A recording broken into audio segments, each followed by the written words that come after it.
हुआ कि पिता को वर्ण द्वारा उनका अपहरण किया गया है, तो तुरंत ही वर्ण के पास जा पहुंचे और जाकर जब भगवान वहां पहुंचे हैं तो वरुण देव जी ने हाथ जोड़ करके मेरे प्रभु का पूजन किया और कहा, हे प्रभु, मेरा मूर्ख सेवक है, ये अज्ञानवश आपके पिताजी को यहाँ ले आया है। प्रभु, आप हमें क्षमा कीजिए और इन्हें आप ले जाइए। कि एवं प्रसादितः कृष्ण भगवान ईश्वरेश्वरः।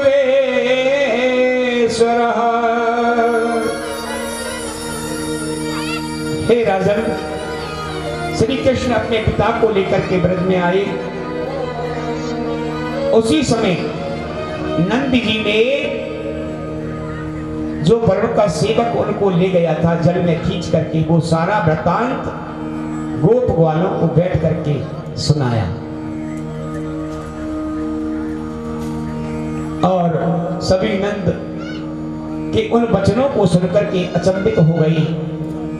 बोले, हे बाबा, हमारा जो कन्हैया है ना, अरे वो तो बड़ा कौतुकी है, वो स्वयं परमात्मा का रूप है। ऐसा सभी सोच करके और आनंद में मगन हो गए हैं। इधर हे राजन, शरद ऋतु का समय आया।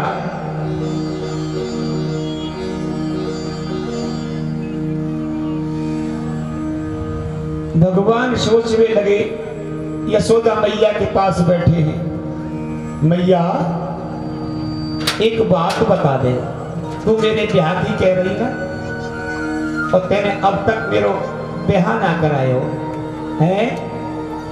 देख, जब तू मेरे अगर ब्याह नहीं करा देगी ना, तो ध्यान कर ले, मैं तेरी ना तो गैया नचराऊंगा और ना तेरा कोई काम करूंगा।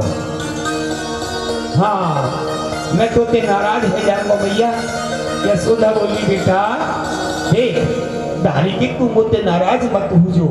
हाँ, तू चिंता मत कर, वृषभान नंदिनी से तेरा ब्याह मैं जरूर करा दूंगी। देखिए, हमारी जो भागवत है इसमें राधा जी का नाम कहीं भी वर्णित नहीं है। और वो क्यों वर्णित नहीं है, इसका भी कारण है कि जिस वक्त व्यास जी ने भागवत का शुभारंभ किया तो पहला श्लोक जब वो लिखने लगे तो उसको समाधि लग गई, व्यास जी को समाधि लग गई, क्योंकि पहले बार ही उन्होंने राधा का नाम लिया और जैसे ही राधा का नाम लिया मेरे व्यास जी की समाधि लग गई। जब जब राधा का नाम लेते, जब जब लिखते, तभी समाधि लग जाती। बड़ा अचंभा हुआ। बोले, अब भागवत कैसे लिखूं, क्या करूं, क्या नहीं करूं। तो उन्होंने राधा नाम को श्री का संबोधन कर दिया। राधा नाम से पहले उन्होंने श्री शब्द का संबोधन लिख दिया। अब जब श्री लिखने लगे तो उनकी समाधि खुल गई, श्री शब्द लिख दिया, लेकिन राधा नाम कहीं भी नहीं लिखा है। तो वहीं लिखा है श्री कृष्णाय वयम नुमः। श्री कहते हैं राधा जी को, राधा जी को श्री कृष्ण सहित हम नमन करते हैं। ऐसा श्लोक जब लिखा तब जाके ये श्रीमद् भागवत सप्ताह उन्होंने पूरी की। इधर सुखदेव जी कहते हैं कि हे राजन,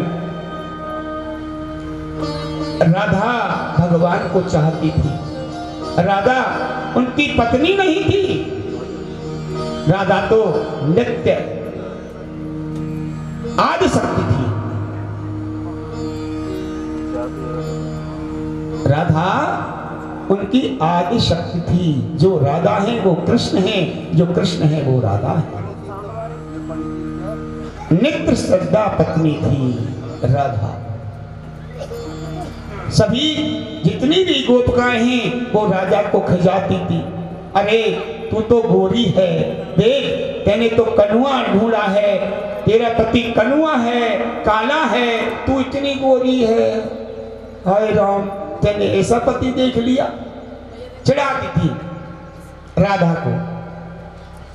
एक समय क्या हुआ, राधा ने भगवान कृष्ण से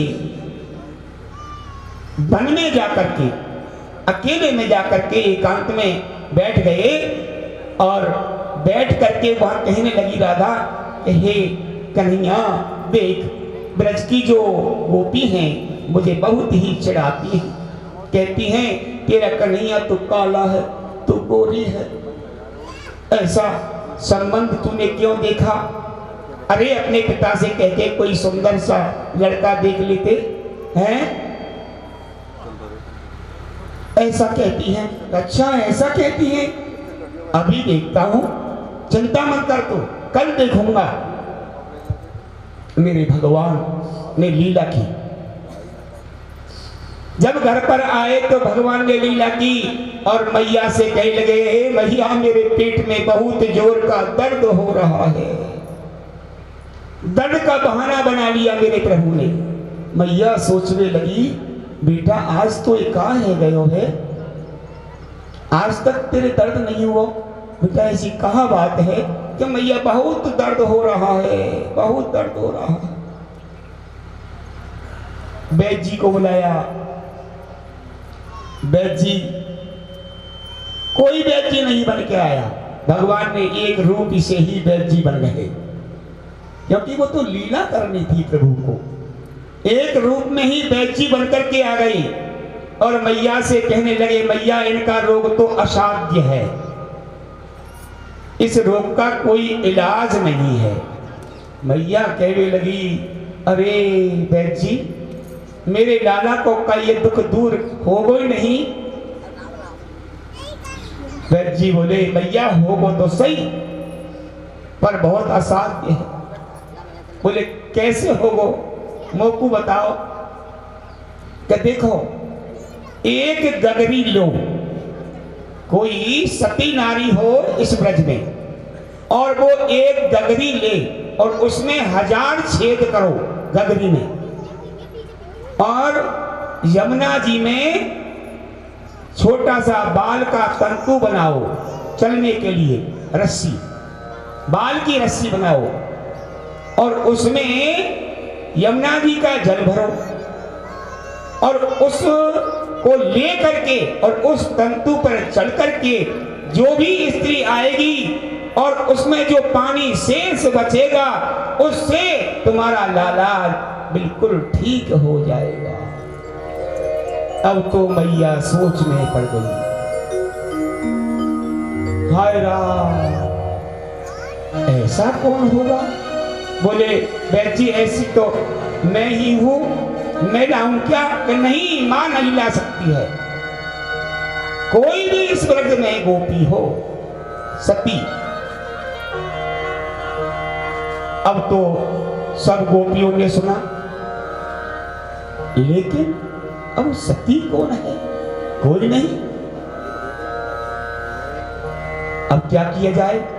अब एक गोपी जो चढ़ाती थी राधा को, वो बोली मैं लाऊंगी। लेकर के गगरी, 1000 छेद वाली गगरी लेकर के गई, तंतु बनाया और पानी भरा। अब जैसे ही तंतु से थोड़ी ही आगे बढ़ी, धड़ाम से यमुना जी में गिर गई, नहीं ला पाई, लज्जित हो गई। दूसरी गई, वो भी ऐसे ही हुआ। तीसरी गई तो सबका ऐसा ही हाल हुआ। अब वैद्य जी से मैया कहने लगी, वैद्य जी ये क्या हो रहा है? इस ब्रज में तो कोई सती है ही नहीं। वैद्य जी बोले, हाँ मैया मुझे याद आया, एक है वे इस ब्रज में। बोले कौन है? दुपट्टा लिया और दुपट्टे के नीचे और लिख दिया राधा, राधा नाम लिख दिया। और जैसे ही दुपट्टा को हटाया, मैया ये है, राधा है, उसको आप बुलाओ, वो जल लेके आएगी, वो सत्य है। राधा को मालूम पड़ा प्रभु लीला तो करते हैं, लेकिन ऐसी लीला करते हैं जो कोई देख नहीं पाता है। ऐसी लीला प्रभु किसके लिए करते हैं? अपने भक्त के लिए, अपने आराध्य के लिए। गोपियों का मान मर्दन करने के लिए यह लीला की है आज मेरे प्रभु ने। राधा गई और जल लेकर के आई, उस जल से मेरे भगवान का जो दर्द था वो दूर हो गया। मैया कहने लगी दहानी के या राधा के संग ही तेरा ब्याह कराऊंगी मैं, अब तो तैयार है जा। गर्ग संहिता में ऐसा आता है कि नारद जी ने और राधा का विवाह भगवान के साथ में भांडीर वन में और कराया है। दोनों का विवाह हो गया। हे राजन,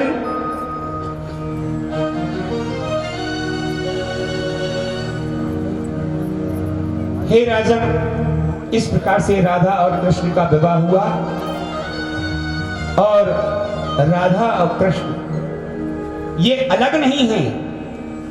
जो राधा है वही कृष्ण है और जो कृष्ण है वही राधा है। सुना दो। मैया दुल्हा गोई बनाए दे, जय हो। और बट माथे पे लगवाए दे, और अपनी प्यार की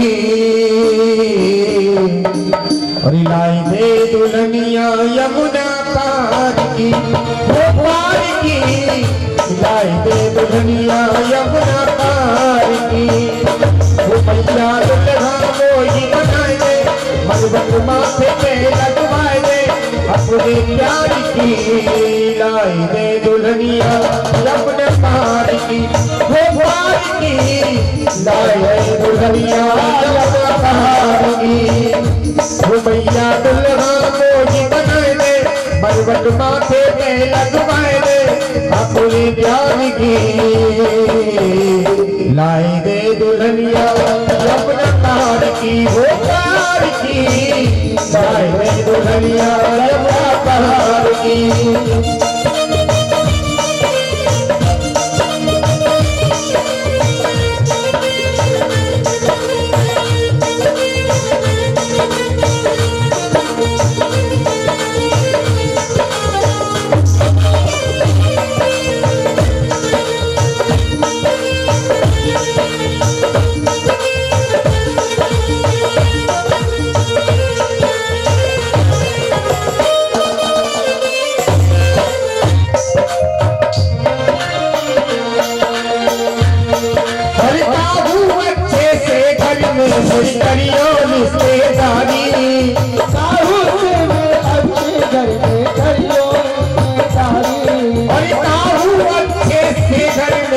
करियो रिश्तेदारी,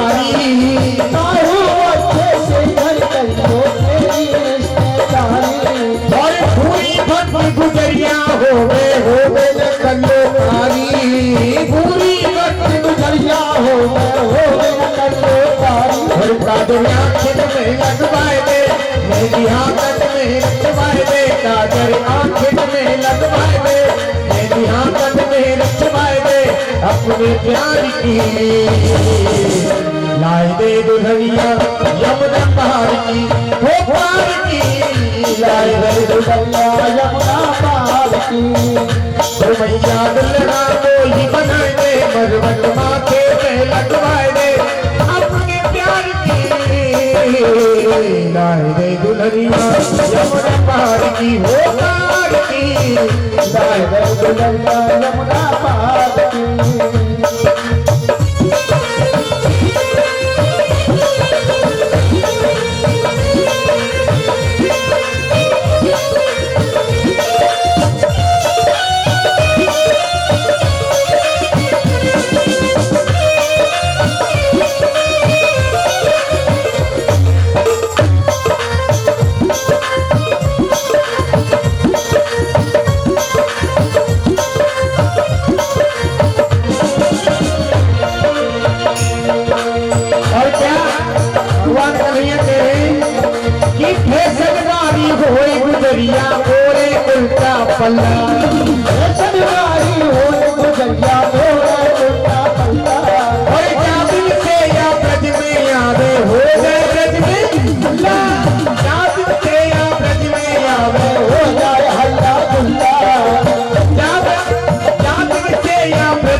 ब्रज में हल्ला, कार्तिक मेला ब्रज में आवे हो जाए तो हल्ला।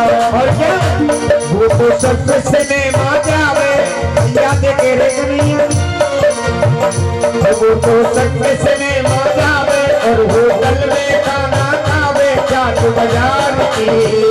लाए दे दुल्हनिया यमुना पार की सोनू, ओ लाए दे दुल्हनिया यमुना पार की। ओ मैया दुल्हना को ही बनाएंगे, मरमट माथे पे लगवाएंगे अपने प्यार की। लाए दे दुल्हनिया यमुना पार की, हो पार की। लाए दे दुल्हनिया यमुना पार की। हरि बोल।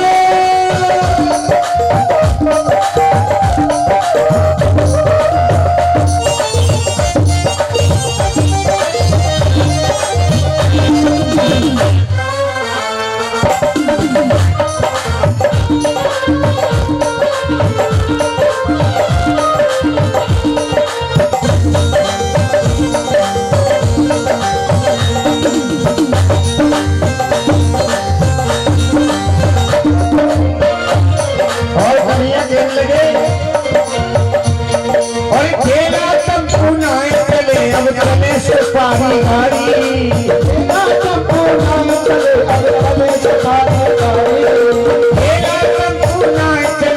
चले सुपारी गाड़ी जासी, टम्पू नाई चले सुपारी गाड़ी। और हाथ में मोबाइल पे हो जाए बात हमारी,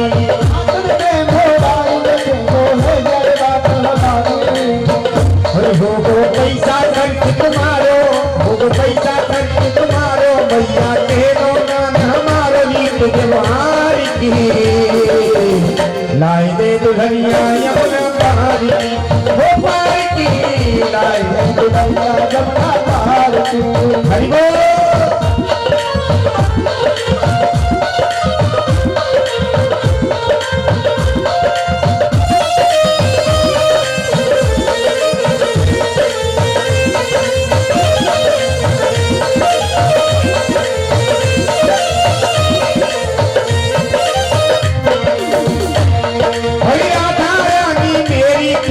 सुन ले यशोदा मैया, राधा रानी मेरी प्यारी सुन ले यशोदा मैया। राधा रानी मेरी प्यारी सुन ले यशोदा मैया, राधा रानी मेरी प्यारी सुन ले यशोदा मैया। राधे राधे राधे राधे मिश्र गावे तेरो कुंवर कन्हैया, राधे राधे मिश्र गावे तेरो कुंवर कन्हैया। हो राधा तीन लोक से न्यारी, जाए ब्रजवासी बलिहारी। राधा जावे ब्रजवासी बलिहारी अपने प्यार की। एक बार भगवान कृष्ण के लिए ताली से वक्त को कहे। और लाए दे दुल्हनिया यमुना पार की, वो पार की। लाए दे दुल्हनिया यमुना पार की, वो मैया दुल्हना को ही बनाए दे, हर वक्त माथे पे लगवाए दे अपनी प्यार की। लाए दे दुल्हनिया यमुना पार की, हो सुन। लाए दे दुल्हनिया यमुना पार की, पार की। लाए दे दुल्हनिया यमुना पार की। बोलिए राधा रानी की जय, जय जय श्री राधे।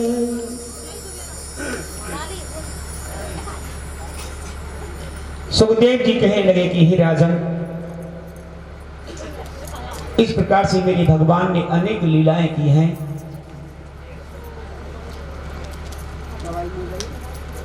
हे राजन, गोपियों का भगवान के प्रति इतना प्रेम था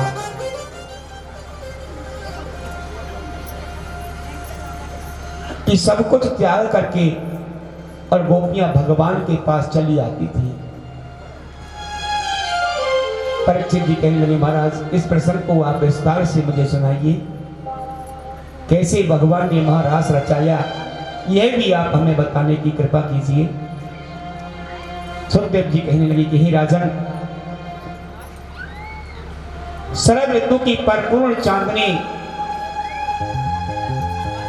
रात को देख करके और योग माया के योग श्री भगवान ने आज्ञा दे दी योग माया को कि हे योग माया, मुझे अब महारास की लीला करनी है, इसलिए आप अपनी सखियों सहित महारास में पधारे। इधर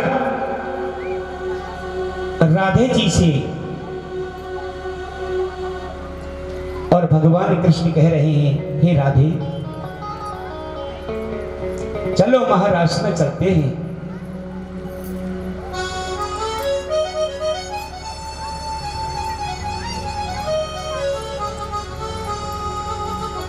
राधे कहने लगी, हे प्रभु मैं कैसे जाऊं? हरि चलो खेल बे किशोरी, हरि चलो रास में किशोरी, हर नाचेंगे वर वन में मोर। हरि चलो रास में किशोरी, चलो रास में किशोरी, नाचेंगे वर वन में मोर। चलो खेल बे किशोरी, चलो खेल बे किशोरी, नाचेंगे वर वन में मोर। मैं न जाऊंगी बिहारी,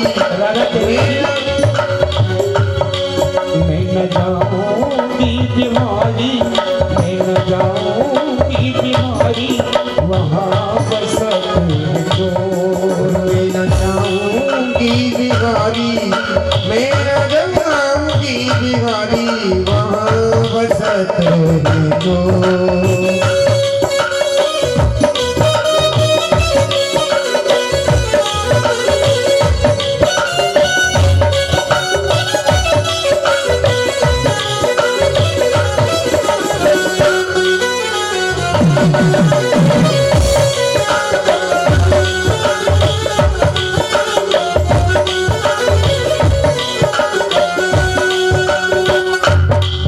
ऐसा संवाद दोनों में चल रहा है।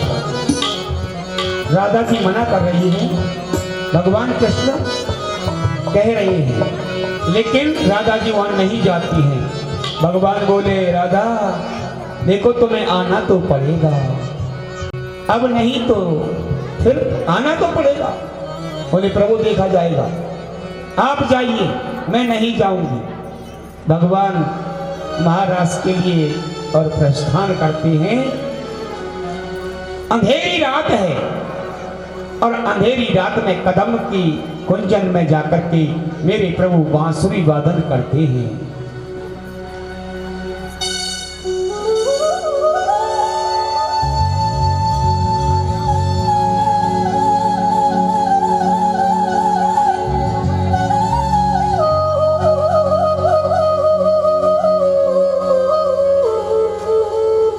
वेणु वादन किया है।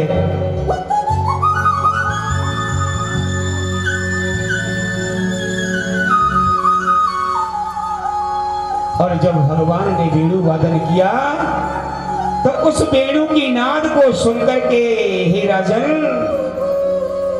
उस कामो तेजक गीत को सुनकर के ब्रज की जो स्त्रियां हैं वो मोहित हो गई, आसक्त हो गई। की दुहत्यो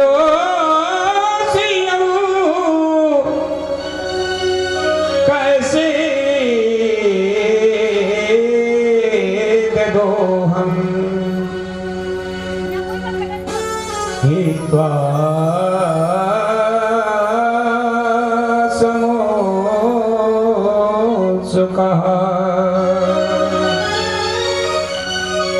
हे राजन, कोई गोपी गाय का दूध निकाल रही थी, उसको छोड़ दिया। कोई महेरी पका रही थी, उसको छोड़ दिया। कोई चुटिया गूंथ रही थी, उसको छोड़ दिया। कोई बच्चे को स्तनपान करा रही थी, उसको भी छोड़ दिया, और कोई पति को रोटी बना रही थी, उसको भी छोड़ दिया, कोई अपनी आंखों में काजल लगा रही थी तो वो भी छोड़ दिया। जैसा कोई श्रृंगार कर रही थी, जैसी अवस्था में थी गोपियां, वैसी ही अवस्था में मेरे परमात्मा के पास चली आई।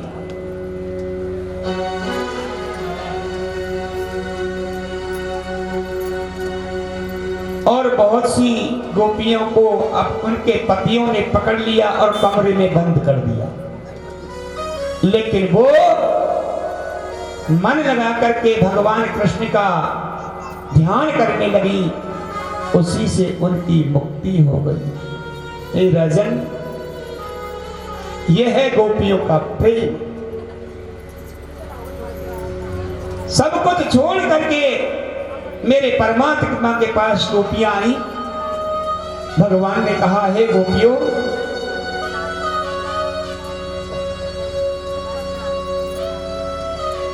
इतनी भयावह अंधेरी रात है, जीव जंतुओं का डर, घना जंगल, और अपने अपने पतियों को छोड़ करके तुम मेरे पास चली आई।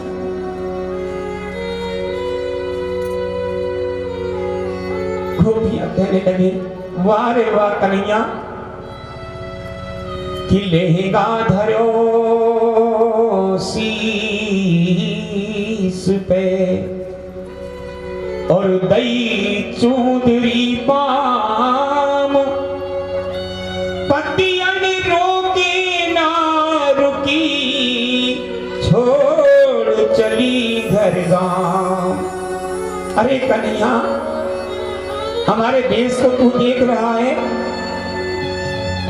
लहंगा कहीं है, चुंदरी कहीं है, और हमारे पतियों ने भी हमको बहुत रोका, लेकिन उनको भी छोड़ करके और हम तुमसे मिलने आई, तुम्हारे पास आई,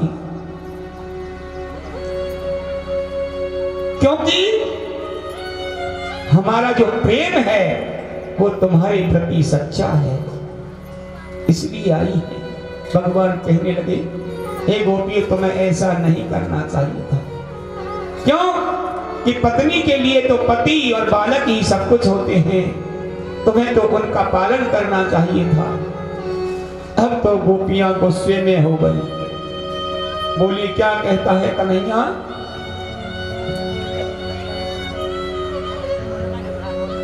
अरे मीठी बंसी की धुन सुना करके हमें मोहित करते हो, और मोहित करके अपने पास बुलाते हो, और बुलाकर कहते हो कि तुम यहां क्यों आई?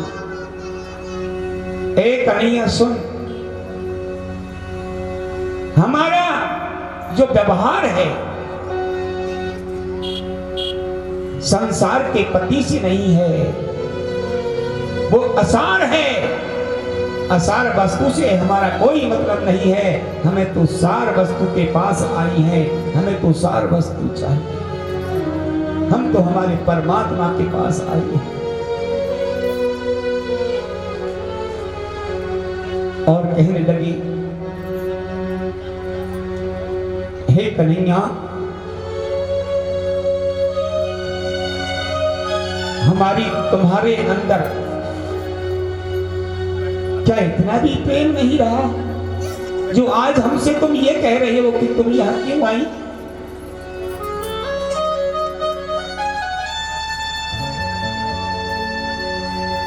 कृष्ण भगवान कहने लगे, अरे गोपियों, अरे मेरे श्रवण दर्शन ध्यान कीर्तन आदि में जो मान रखता है वह कदापि मेरे पास ही और मुझ में ही समाहित हो जाता है। गोपियां कहने लगी, तो हे कन्हैया, ये तुम ही तो कहते हो ना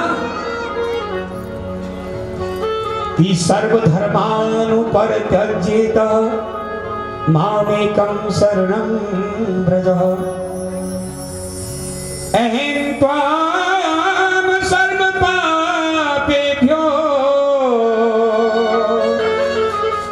प्रार्थयिष्यामि मा शुचः। तुमने तो कहते हो ना कि सभी धर्मों को छोड़ करके मेरे पास आ जाओ, मैं उसका योग क्षेम ना करने योग और करने योग सभी बातों को अपने ऊपर ले लेता हूं। ये तुम ही तो कहते हो ना। ऐसी जब बातें मेरे प्रभु ने उनकी सुनी, भाववरी बातें सुनी, तो प्रभु कहने लगे, चिंता मत करो गोपियों, अब मैं तुम्हारे साथ अवश्य ही महारास रचाऊंगा। क्यों? कि तुम्हारा प्रेम है ना वो अनन्य है, अनन्य भाव है, और जो अनन्य भाव से मेरे समीप आता है मैं उसको अपने दिल में बसा लेता हूं। अब तो वहां रास के लिए जैसे ही तैयार हुई तो गोपियों को कुछ अभिमान हो गया। गोपियां अपने को श्रेष्ठ मानने लगी कि देखो हमारे पास भगवान हमसे रास रचा रहे हैं, ऐसा उनके मन में अभिमान रूपी अंकुर पैदा हो गया। भगवान बोले, गोपियों तुम्हारे अंदर जो अंकुर पैदा हो गया है ये तो नहीं होना चाहिए था। जब ऐसा भगवान ने देखा तो मेरे परमात्मा उनके बीच से अदृश्य हो गए।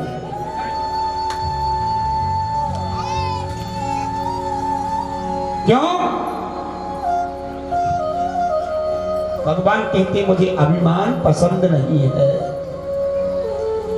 मैं तो प्रेमी का ऋणिया हूं और प्रेमी को ही मैं पसंद करता हूं, अभिमान को मैं पसंद नहीं करता।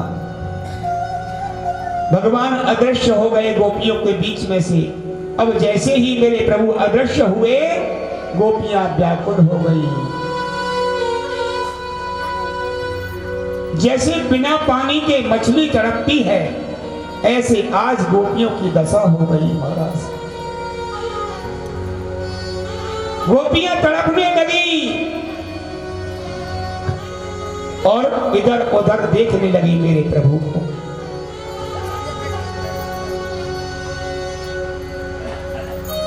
रो रही हैं आज गोपियां, हे प्रभु, हे कन्हैया हमें दर्शन दो, अरे हम तो प्रेम दीवानी हैं तेरे दर्श के लिए और हम तड़प रही हैं, तू हमें तड़पते ही छोड़ गया। एक कन्हैया हमसे कोई अगर भूल हो गई हो तो उसे तुम माफ कर देना। क्यों? कि प्रेम योग योगिन भई और लागी दिव्य समाधि, पति नयन पति की शरण, घर गृहस्थ है व्याध। हे स्वामी, हे मेरे कन्हैया, हम तो प्रेम दीवानी हैं, प्रेम में इतनी दीवानी हो गई है कि हमारी समाधि लग गई और हम तो पति की नहीं, हम तो सांसारिक पति की खोज में आई थी और सारा गृहस्थ भी हमने तुम्हारे पीछे छोड़ दिया और तुम हमको छोड़ करके आज कहां चले गए हो प्रभु? दर्शन दो। बहुत ही गोपियां विरह में व्याकुल हैं। सुखदेव जी कहने लगे, हे राजन,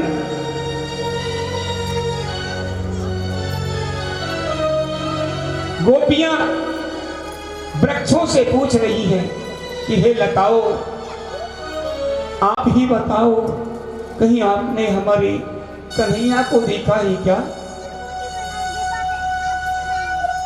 पशु पक्षी से पूछ रहे हैं, हे जीव जंतु, हे पक्षियों, आपने हमारे कन्हैया को देखा है?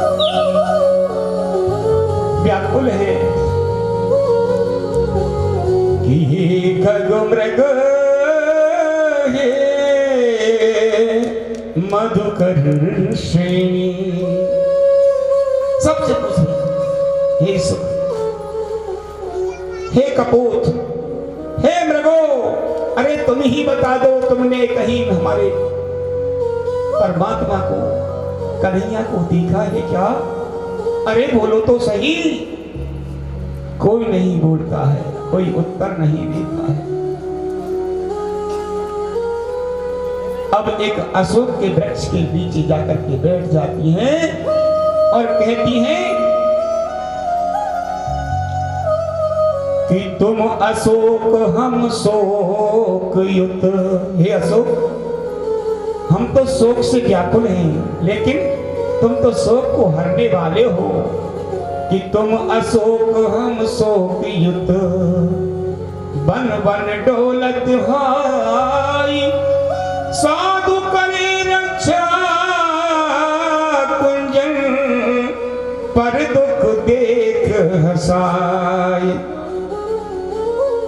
तुम तो सुख को दूर करने वाले हो, तुम तो साधु हो, साधु जैसी संगति है तुम्हारी, तो हमारे इस दुख को तुम क्यों दूर नहीं करते हो? हे अशोक, हिरणों से पूछती हैं। आज जितनी भी गोपियां हैं, भगवान की जितनी भी लीलाएं थी, आपस में करने लगी। कोई पूतना बन रही है, दूसरी उसके स्तनपान कर रही है, कोई उखल लीला कर रहे हैं, कोई माखन चोरी की लीला कर रही है। ऐसे भगवान के प्रेम में आज जितनी भी गोपियां हैं महाराज व्याकुल हो गई,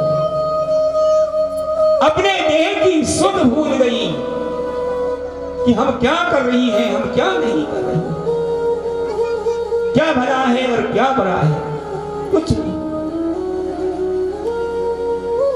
हे राजन, अब तो धीरे धीरे आगे चली, तो आगे क्या देखा कि कस्यापदानि चेतानि, कस्यापदानि चेतानि, यातयानंद शून्यना। देखा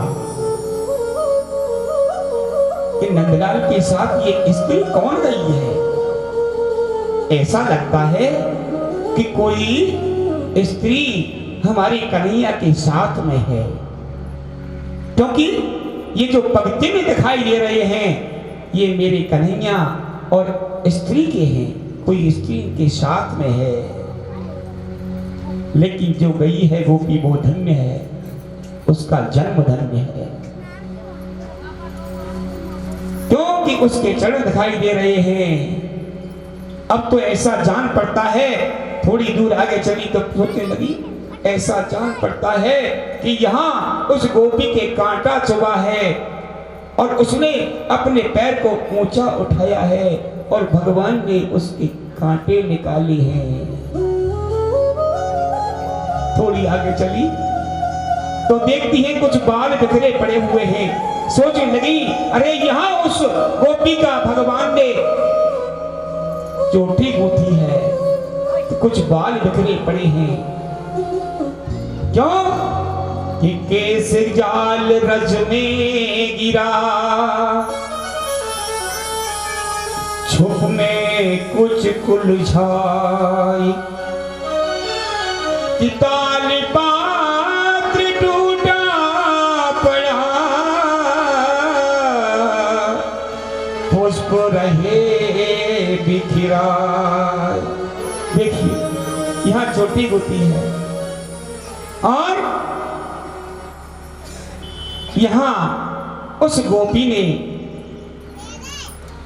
भगवान का श्रृंगार किया है, भगवान ने उस गोपी का श्रृंगार किया है। क्यों? कि पुष्प बिखरे हुए पड़े हैं, ऐसा जान पड़ता है। हे सखियों, उस गोपी का मेरे प्रभु ने श्रृंगार भी किया है। अब तो आंखों में अश्रुधारा बहने लगी गोपियों की और व्याकुल हो गई। इधर जो गोपी भगवान के साथ में थी उसको भी अपनी श्रेष्ठता का अभिमान हो गया कि मेरे जैसा कोई श्रेष्ठ नहीं है, क्योंकि सब गोपियों को भगवान ने छोड़ दिया और मुझे साथ लेकर के आए हैं। उसको भी अभिमान हो गया। अब धीरे धीरे वो जब चलने लगी, चलने में थक गई, तो भगवान से कहने लगी, ए स्वामी अब मुझ पे आगे चला नहीं जाता है, इसलिए आप जैसा उचित समझे वैसा करें। मेरे कन्हैया कहने लगे कि हे गोपी, वो गोपी कौन थी? वो और कोई नहीं थी, मेरी राधा रानी थी। राधा रानी से कहने लगे, हे राधा आओ मेरे कंधों पर बैठ जाओ। जैसे ही ये कहा, अब राधा और भगवान के कंधों पे जैसे ही बैठना चाहिए, मेरे भगवान अंतर्ध्यान हो गए और राधा रानी देखती की देखती रह गई और रोने लगी, बहुत जोर से चिल्लाने लगी कि हा नाथ रमण श्रेष्ठ, क्वासी क्वासी महाभुजा।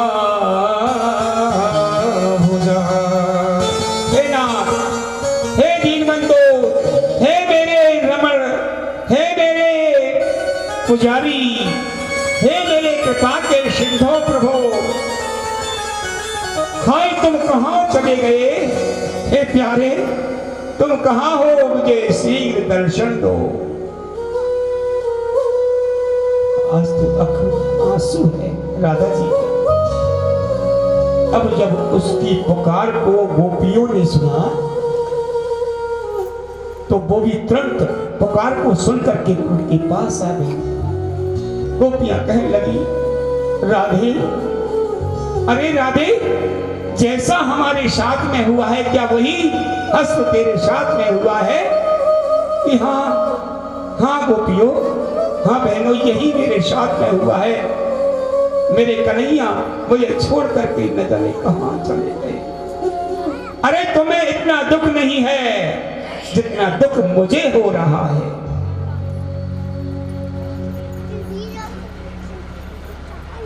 सभी रोने लगी और रोते रोते और भगवान को याचना करने लगी। हाथ जोड़ लिए सभी ब्रजांगनाओं ने और हाथ जोड़ करके कहने लगी, हे प्रभु, अब हम पे आगे चला नहीं जाता है, हम आपकी शरण में हैं, आप हमें दर्शन दो प्रभु, दर्शन। हाथ जोड़ लिए सभी ने, एक वृक्ष के नीचे बैठ गई और हाथ जोड़ करके आज गोपियां भगवान से किस तरह की और विनय करती हैं कि जयति तेधिकं जन्मना ब्रजः सयति इंदिरा सरस्वती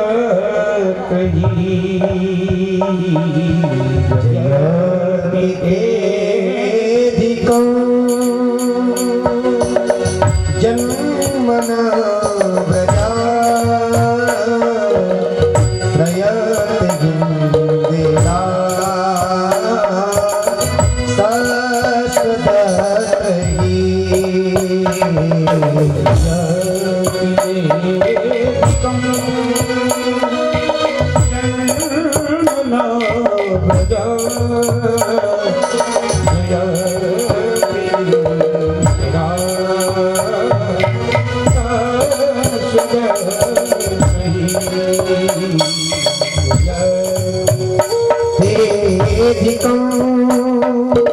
जन्मना व्रजा श्रयति गिन्दिरा शाश्वती शरदुदास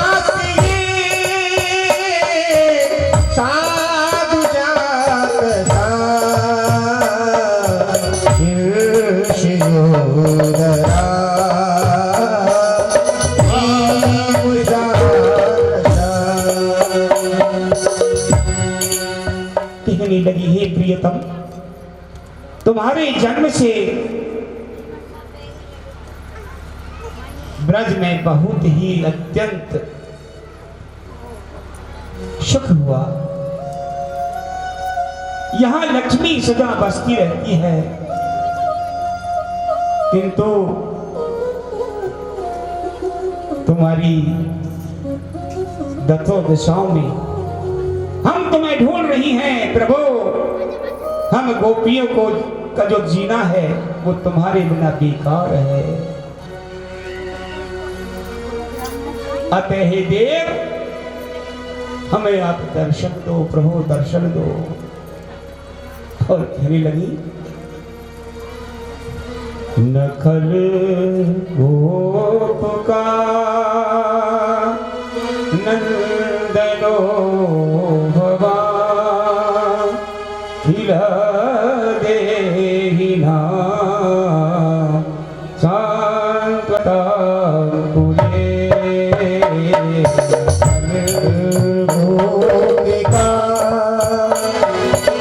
नंदन भवा खेल देहिना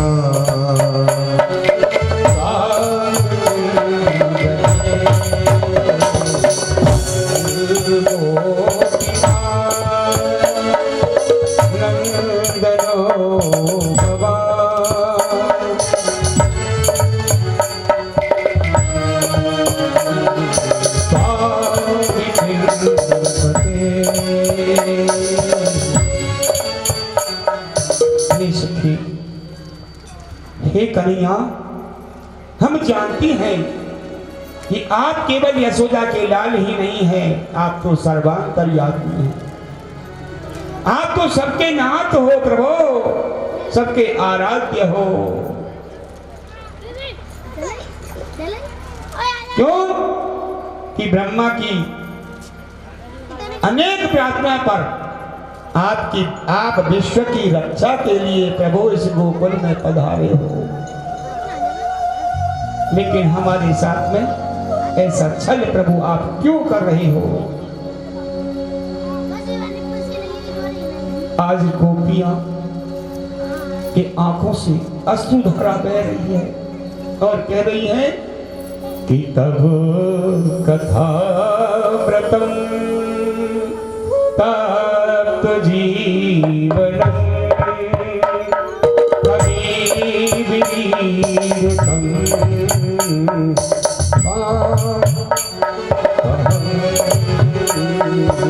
अब कथा व्रतम तप्त जीवनम अभिविवीरतम कल्पशापम कर्मण्यभाव्रतम जीवनम अभिविवीरतम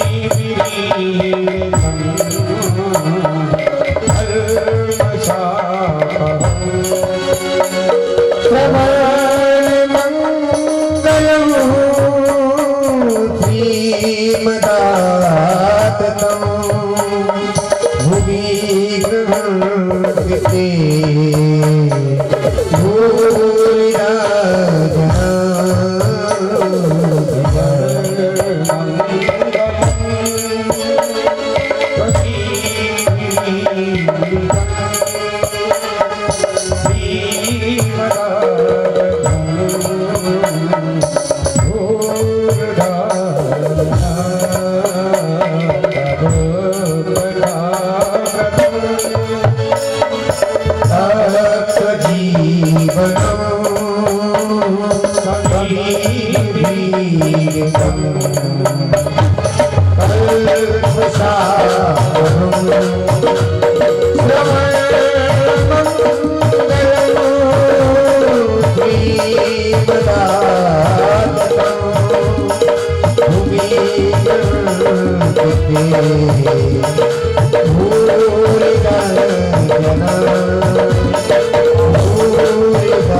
हे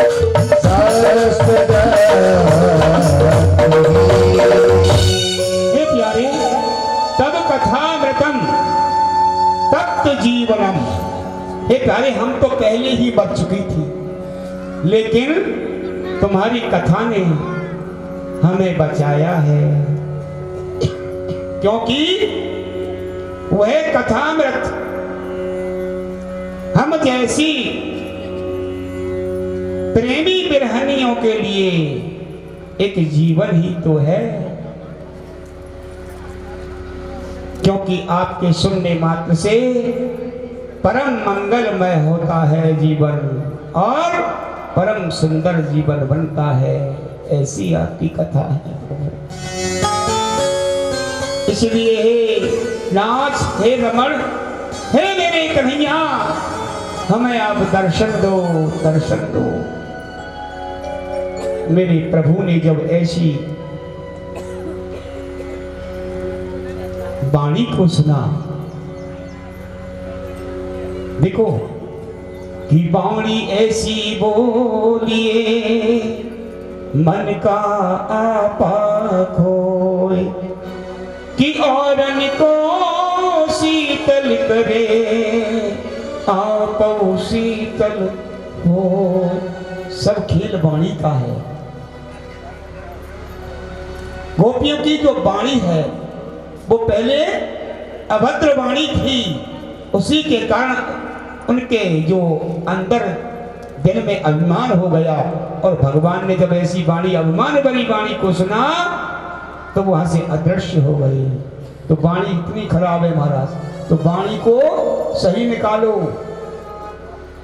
देखिए, एक राजा था, तो उस राजा ने एक सुंदर सा भव्य मकान बनवाया, महल बनवाया। अब उस महल में राजा ने सोचा, भाई हमारे मंत्रियों को तो दिखाओ, हमने तो बनवा लिया। अब अपने मंत्री से कहने लगा, हे मंत्री जी, हमने एक भव्य नया महल बनवाया है, आप जाकर तो देखो वो महल कैसा है, कितना सुंदर है, और है भी या नहीं भी। बोले प्रभु ठीक है, अभी देखता हूं। मंत्री जी गए, अंदर प्रवेश किया। अब जैसे ही महल में अंदर घुसे, सब कुछ देखा। राजा पूछने लगा, भैया कैसा रहा महल हमारा? बोले ठीक है राजा साहब, महल तो ठीक है, लेकिन हाँ कुछ दरवाजा छोटा है। बोले क्यों? कि जब आप मरोगे तो आपकी काठी कहाँ होकर निकलेगी, ये इसलिए छोटा है दरवाजा। राजा बोला, हमने महल की कहा है या हमारे मरने की कहा है? चलो इसको बंद कर दो। ये मूर्ख है, वाणी सही नहीं बोलता है, वाणी सही नहीं निकालता है, इसको बंद कर दो। मंत्री को जेल में डाल दिया। अब मंत्री घर नहीं पहुंचे तो उनकी पत्नी आई। बोले महाराज कहाँ हैं हमारे पतिदेव? बोले तुम्हारे पतिदेव जेल में हैं। क्यों? कि बात ही ऐसी है, वाणी सही नहीं बोलती। अरे तो क्या कर दिया? सब घटना बताई घरवाली को। बोले महाराज ऐसा है, आपके महल को मैं भी देखना चाहती हूं। अब महाराज उसको ले गए, अंदर ले गई। बोले देख लो भैया। बोले महाराज हमारे पतिदेव पागल हैं, जो का जानती है। अरे सब कुछ ठीक है, अरे दरवाजे की क्या जरूरत है और निकालने की भी क्या जरूरत है? ज्यादा पड़ेगा तो महाराज जब आप मरोगे तो काट काट के आपकी देह को निकाल दिया जाएगा। अरे बोले ये पत्नी भी तो और ज्यादा वाणी बढ़िया बोलती है, इसलिए इसको भी जेल में डाल दो। उसको जेल में डाल दिया। अब पुत्र आया। पुत्र बोला महाराज हमारी मम्मी पापा कहाँ हैं? बोले जेल में। क्यों? अभद्र वाणी बोलते हैं, वाणी ठीक नहीं बोलते हैं, इसलिए जेल में पटक दिया है। फिर भी महाराज सारी घटना उसको बताई। बोले महाराज मैं भी देखूंगा आपके महल को, मुझे भी दिखाओ। उसको भी दिखाया। अब लड़का कहने लगा देखो हमारे मम्मी पापा महाराज बिल्कुल पागल हैं दोनों की दोनों, वो नहीं जानते कुछ भी। अरे उन्होंने क्यों कहा ऐसा? अरे ना तो दरबदे की जरूरत पड़ेगी, ना काटने की जरूरत पड़ेगी। अरे थोड़ा सा घास फूस लाके आपको यही जला देंगे महाराज, आप मर के तो देखो। अरे भैया ये उनसे भी ज्यादा मूर्ख रहा। इसलिए राजन वाणी ऐसी निकालो जो मन को हरण कर ले। वाणी कभी भी गलत नहीं निकालनी चाहिए, क्योंकि वाणी में ही विष है और वाणी में ही अमृत भरा हुआ है।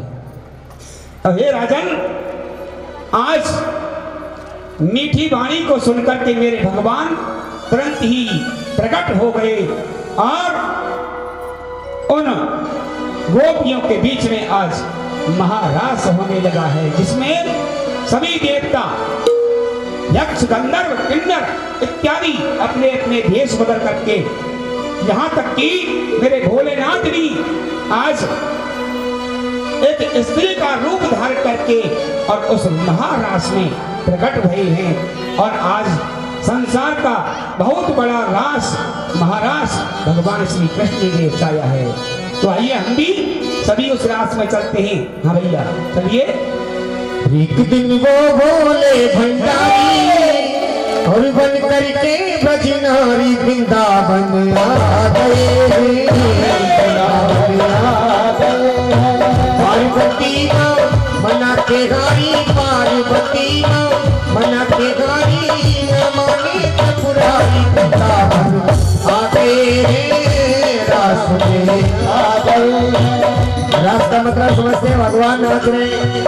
आपका नाचने का मनो, अब आप खूब नाच सकते हो। वैसे तुम हर एक भजन पे नाचे, इन पे नाचो, रास बिहारी को भगवान लीला चल रही है। एक दिन वो